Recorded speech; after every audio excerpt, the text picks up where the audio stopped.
Hi, I'm Rick Kaler. Thanks for joining me. Here's some questions I'm hearing recently. How will this administration's trade policies affect my retirement savings? What does it mean for our plans to travel internationally if the value of the dollar continues to fall? Is it wise to borrow right now to expand my business? Clients who ask questions like these expect and deserve honest answers from their financial advisors. Their financial and retirement planning depend on accurate information.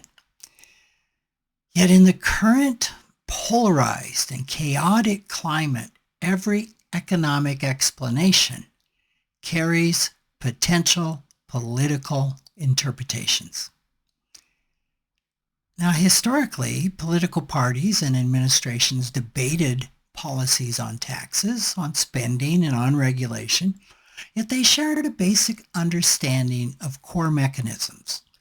Both parties recognize that central banks fight inflation, that tariffs raise prices, and that court rulings are binding.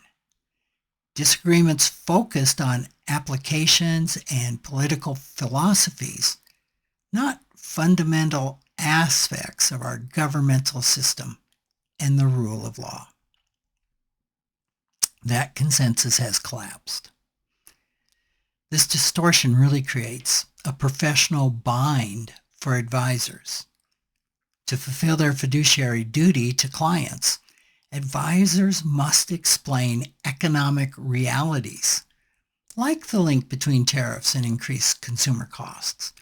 They owe it to clients to consider the impact on the U.S. dollar when a president threatens the independence of the Federal Reserve. They should be aware of information, such as a CNBC survey that found that 66% of small business owners reported being or expecting to be impacted by tariffs. They can't ignore the difficulties of making business and investment decisions when policies change almost daily and legal rulings are delayed or ignored. Considering the ramification of political decisions on clients' affairs isn't an abstract concern. When international confidence in American institutions is wavering and U.S. business owners are uncertain, the consequences affect real money in the accounts of real people. Yet talking about such issues may trigger accusations of partisanship. Many people get the bulk of their political and economic information from social media and from competitive news outlets that may be as much entertainment as journalism. The biases in some of these sources go so far beyond partisan leanings that they offer conflicting information purporting to be factual. What was once a neutral middle ground where essential facts were agreed upon, it's become harder and harder to find, particularly when reporting covers politics and the economy. So that neutral territory is exactly where responsible financial advisors need to get the facts on which they base their advice.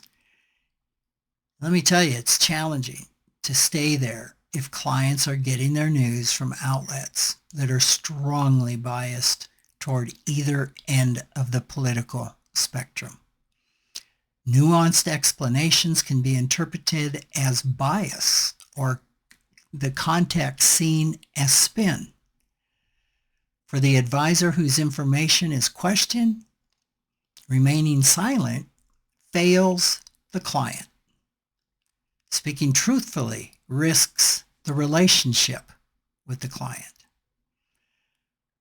I've seen advisors lose clients on both ends of the political spectrum when advisors and clients had different views.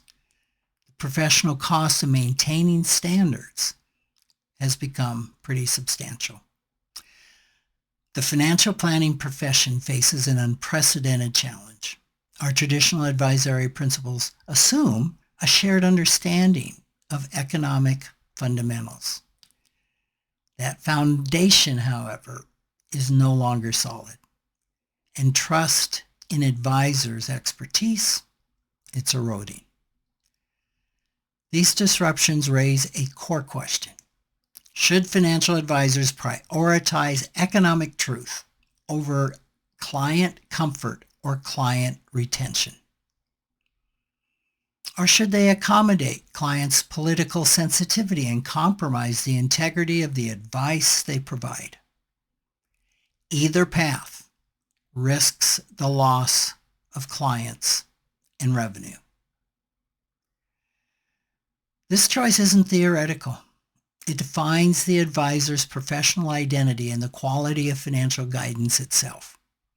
When economic mechanisms are politicized, the profession's standards weaken and client service suffers.